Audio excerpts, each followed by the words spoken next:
अस्सलाम वालेकुम व्यूवर्स, कैसे हैं आप। उम्मीद करती हूँ आप सब खैरियत से होंगे। व्यूवर्स, आज मैं आपके लिए चना दाल कबाब की रेसिपी लेके आई हूँ। उम्मीद करती हूँ कि आपको मेरी रेसिपी पसंद आई होगी। रेसिपी स्टार्ट करने से पहले अगर आप लोग मेरे चैनल पर नए हैं तो प्लीज़ मेरे चैनल को लाइक करें, शेयर करें, सब्सक्राइब करें और बेल आइकन को ज़रूर प्रेस कीजिएगा ताकि आपको मेरी आने वाली न्यू वीडियो के नोटिफिकेशन मिल सकें।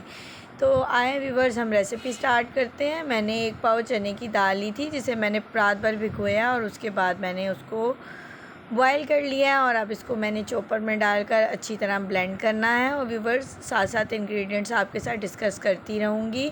ये देखें व्यूवर्स, दाल को मैंने अच्छी तरह चॉप कर लिया है और बहुत अच्छी तरह ये हो चुकी है चॉप।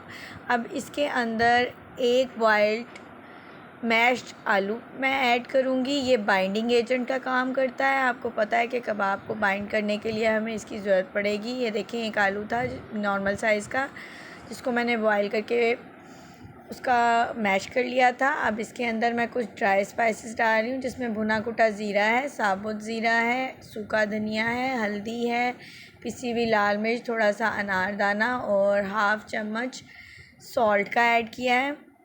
सॉल्ट आप अपने टेस्ट के अकॉर्डिंग भी ऐड कर सकते हैं और अगर आप इसको ज़्यादा स्पाइसी बनाना चाहते हैं तो आप इसके अंदर थोड़ा सा चाट मसाला भी ऐड कर सकते हैं व्यूवर्स। और कुछ हरी मिर्चें थी जिनको मैंने चॉप कर लिया है और हरा धनिया और 1 अदद प्याज जिसको मैंने चॉप करके इसमें ऐड किया है। और अब ये बहुत आसानी से कबाब की शेप में आ रही हैं व्यूवर्स। आप इसको कोई भी शेप दे सकते हैं जो आपको पसंद हो। मैं इसको सिंपली कबाब की शेप दे रही हूँ। ये देखें व्यूवर्स, मेरे कबाब अब रेडी हैं। अब हम इनको फ्राई करने वाली स्टेज पर आ चुके हैं। तो इसके लिए हमें क्या चाहिए होगा, 1 अंडा और कुछ ब्रेड क्रम्स हैं। ये घर की ब्रेड से ही मैंने बनाए हैं। आप इसको मिक्सी में डालकर ब्लेंड करें तो आपके होममेड ब्रेड क्रम्स रेडी होंगे। इसको अंडा लगा के इसके बाद हम ब्रेड क्रम्स में कोट कर देंगे।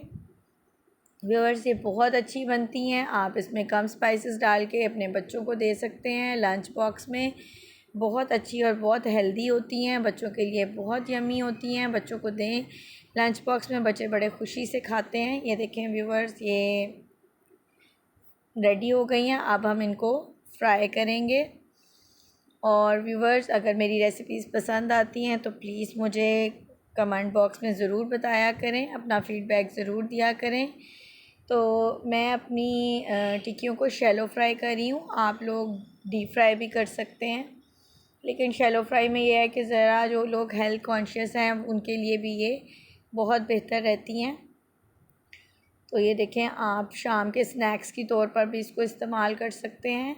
ये बहुत टेस्टी बनती हैं और बहुत जल्दी बनकर रेडी हो जाती हैं। ये देखें व्यूअर्स, इसका कलर और टेक्सचर कितना खूबसूरत आ रहा है। उम्मीद करती हूँ कि आपको मेरी रेसिपी पसंद आई होगी। अपना फ़ीडबैक ज़रूर दीजिएगा और जो लोग मेरे चैनल पर नए हैं प्लीज़ मेरे चैनल को सब्सक्राइब ज़रूर कीजिएगा। ये देखें व्यूवर्स, हमारी चना दाल टिक्कियों की फ़ाइनल लुक ये बहुत अच्छी बनी है। बहुत अच्छी खुशबू आ रही है। आप इसको रायते के साथ, केचप के साथ, मेयोनीज़ के साथ, जिसके साथ पसंद करें आप इसको सर्व कर सकते हैं। अपना बहुत सारा ख्याल रखिएगा व्यूवर्स। उम्मीद करती हूँ कि आज की रेसिपी आपको पसंद आई होगी। अपना बहुत सारा ख्याल रखिएगा, मुझे दुआओं में याद रखिएगा। मिलते हैं इंशाल्लाह नेक्स्ट रेसिपी में। अल्लाह हाफ़िज़।